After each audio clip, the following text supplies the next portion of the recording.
Hey everybody, it's me Colton Johnson with MT Popcorn Bucket Productions, and I hope that intro didn't scare anyone away. It was a lot of fun putting it together, and I hope you guys got a kick out of it. But welcome back to my MCU Rewatch Series. What a journey has been. I've now watched 39 MCU projects in the last 31 days. That's quite impressive, if I do say so myself. Like mentioned in my last week's video, Phase 4 has been quite a chore to get through.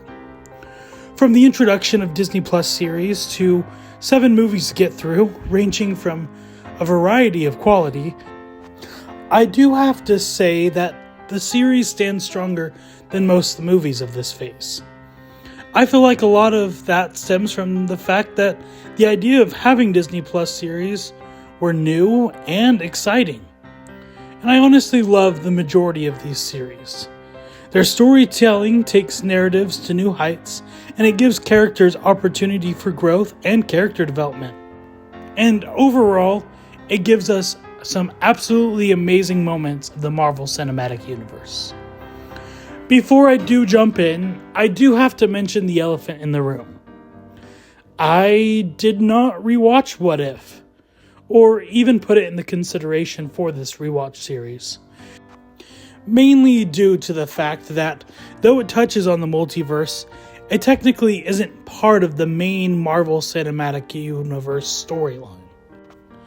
I also did have a few issues with this series, so why not just skip it entirely? If you haven't yet, please go check out the first 4 parts of this series. Be sure to like, subscribe, and share while you're at it. Without further ado, turn on Disney Plus, press play, and let's jump into our first series. WandaVision.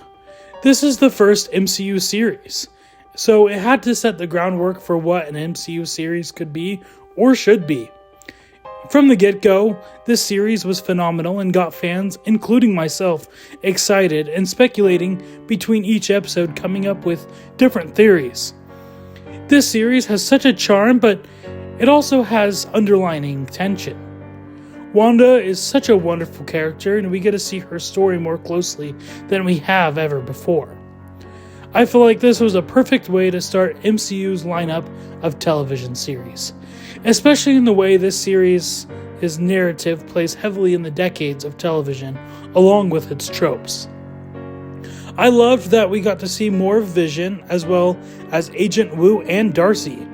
This show also introduces Monica Rambeau, and it takes unlikely characters, puts them together, and it honestly added to so much of the greatness. Another standout of the series is Agatha. I feel like she added such a crucial part to the series and sets up great things for the future. For having one of the longer episode counts, this stands as one of the most rewatchable series, as well as one of my favorites. This one gets S tier. Now, Falcon and the Winter Soldier. Overall, this series is pretty good. Definitely a change of pace from what we got in WandaVision. And I feel like this series is a good addition to the series lineup. I feel like Sam's arc is pretty great, as well as Bucky's. I also love the addition of John Walker's character, and I feel like it's going to be interesting to see his character again in the future. I think one thing that was a little annoying was Sharon Carter being revealed as the power broker. I just felt like it was a weak idea and just didn't work, in my opinion. There was a few messy ideas, but aside from that, it's an overall exciting series that feels grounded and really fun to watch. I also was very excited to revisit this one ahead of Captain America: Brave New World. This series gets an A, or 4 out of 5. Loki Season 1. Loki is still the best series of all the series in the MCU, and I may be slightly biased because I love the character of Loki, like I've mentioned in my previous videos. This series is also perfectly set up in Avengers Endgame. This series is a time travel based series that has audience question the idea of what purpose is. It also works as a character study for the character of Loki himself.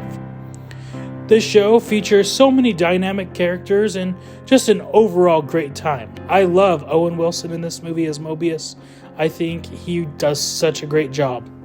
In my opinion, this is easily the most rewatchable.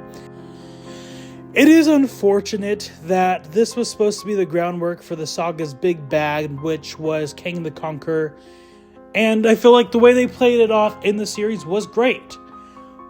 And though we aren't going in that direction in the MCU now, Season 2 fixes a lot of those issues, but we'll tackle that when I jump into the Phase 4 series. One other thing that I do want to mention is the music in this series is probably the best out of all the series in the MCU. And honestly, one of the best overall in the MCU. Loki is phenomenal, and I just love it a lot. This one gets S tier. 5 out of 5. Now we got Hawkeye. This show is a solid Marvel series, and it's also a fantastic Christmas series. The dynamic between Kate Bishop and Clint was really great and made the show a lot of fun. I feel like there's a lot of fun moments in each episode. It feels pretty engaging. I love the addition of Yelena. She's a standout character. I also don't have an issue with Echo. I think the addition of Kingpin was a lot of fun, especially with having Matt Murdock appear in No Way Home. I do have a few issues, but those can be easily overlooked by all the great moments. Overall, this show spreads holiday cheer by being such a fun show and entertaining. This show gets an A, or 4.5 out of 5. Next, we got Moon Knight. If this show kept the same pace and intensity and emotion in each episode, it would have been one of the best. But this series falls flat at times. But that being said, it is such a blast, especially with not being too familiar with the comic. This show takes you on a wild ride, and I feel like each episode has great moments. I feel like the series overall is solid, but sometimes can be a little underwhelming. I personally would have liked to see the reveal of his other personality and the perspective from that personality more in the series, which is Jake Lockley, if you don't know. I don't believe this will be getting a season 2, so who knows what more we will see of Moon Knight. But overall, Moon Knight was a great look at a different aspect of the MCU, and I'm glad I got to sit down and rewatch it. Though it's not as good as the greats, it's still a grand time. Also, I do want to shout out Oscar Isaac for offering a phenomenal performance, and it was cool to see him play the different personalities. This one gets a B, or 3.5 out of 5. Miss Marvel. This show is so underrated. I feel like this series is also just so much fun. I love how it gives us a different perspective outside of superhero life. This feels so fresh, and it's super fun to get an origin story within a series. I feel like there's a lot of aspects about this show that really speak to me. I'm an amateur YouTuber, as you can tell, and I make content on something I'm passionate about. Kamala is also a YouTuber, content creator, and is passionate about superheroes. I also love how colorful this series is, and I really enjoyed rewatching it. I feel like too many people have overlooked this show, but they shouldn't because it's amazing and a standout for Phase 4.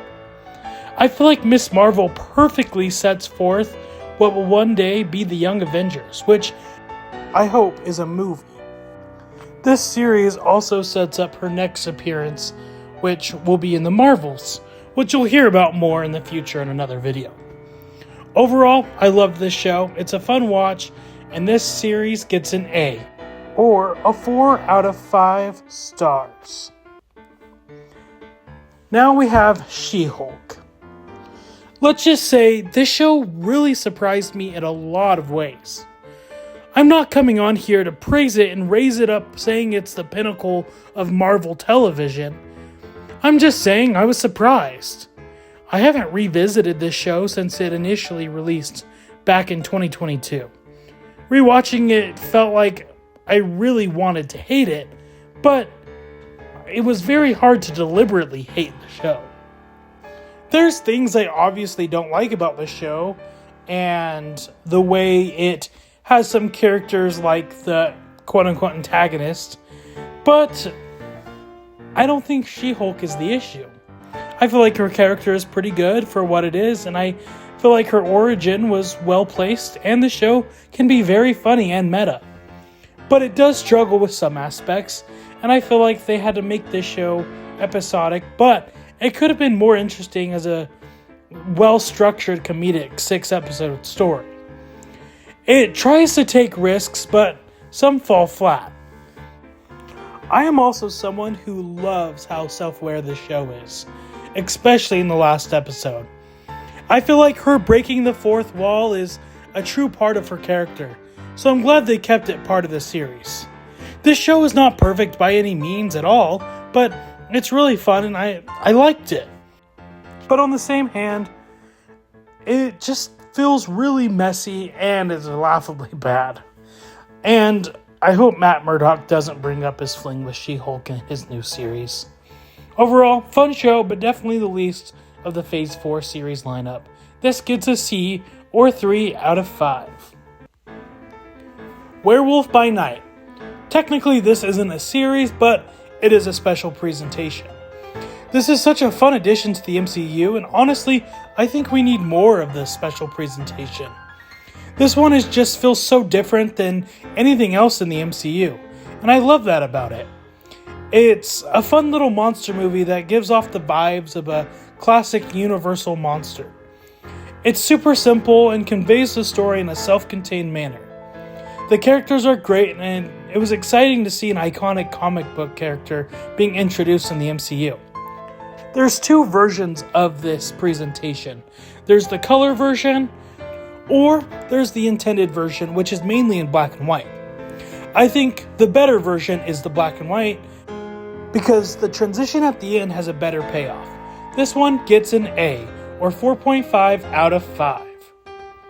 Now we have the Guardians of the Galaxy Holiday Special.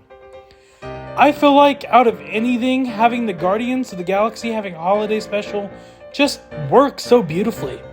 This is probably the most wholesome project in the entire MCU. I just feel so warm and happy watching this, and it's not even Christmas anymore. I also absolutely love the Guardians of the Galaxy. This works so well as a great epilogue for Phase 4. I love how we didn't need high stakes to tell a heartfelt story. I also loved seeing the focus on Drax and Mantis. This also works as a great setup for Guardians 3, which will be in Phase 5. This one's simple, and I love it.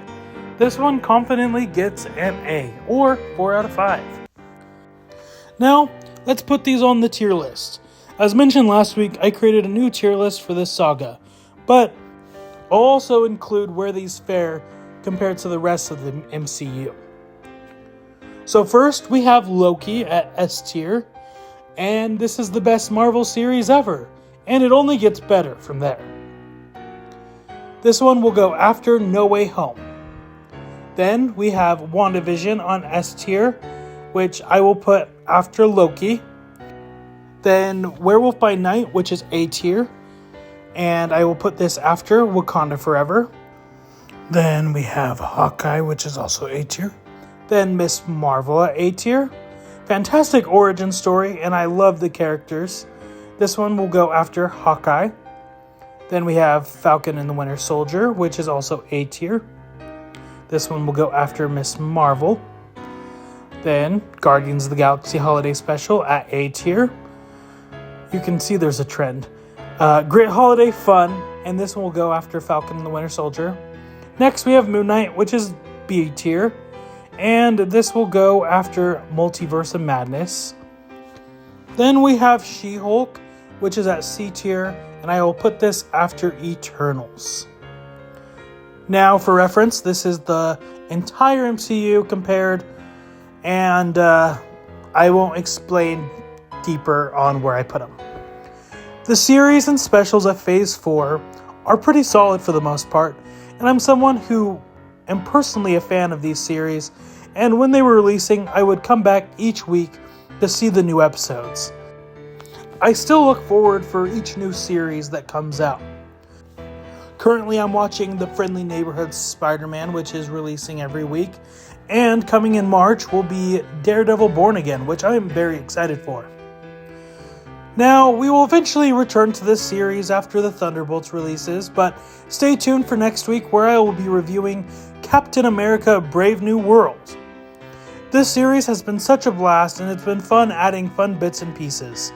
And I have such a passion for creating these fun videos, and I hope you enjoy it too. I do have a few exciting videos coming soon to the channel, so stay tuned to the very end to see what my next big rewatch will be, and I'm sure you'll love it. Thank you for watching. Be sure to like, subscribe, and share the video, and I will see you next time.